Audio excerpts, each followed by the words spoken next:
खुशीची आज शाळा सुटली होती आणि रोज प्रचंड पाऊस चालू असल्यामुळे खेळायला कुठेच जाता येत नाहीये. शाळेसमोरच ग्राउंड असल्यामुळे दोघींनी खूप हट्ट केला की आम्हाला ग्राउंडमध्ये खेळायला जायचं.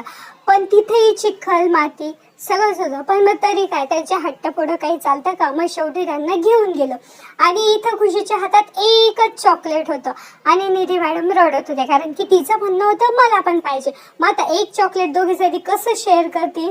पण तरी चालू होतं. शेवटी आम्ही म्हटलं ते काही फोडू नका, घरी गेल्यावर आपण अजून एक घेऊ आणि जाताना मग तुम्ही दोघी खा. पण लेकरं ते कुठं ऐकणार आहे का? त्यांनी जर आपलं ऐकलं असतं तर मग काय झालं असतं? आणि हट्टपणा जरी त्यांनी नाही केला तर मग त्यांना लेकरं काय म्हणतील, बरोबर आहे की नाही? मग अशीच हट्टपणा करत करत थोडंसं ग्राउंडमध्ये गेलो, त्यांचा खेळ वगैरे घेतला, त्यांना मस्त खेळू दिलं थोडा वेळ आणि मग लगेच काय घरची सवारी.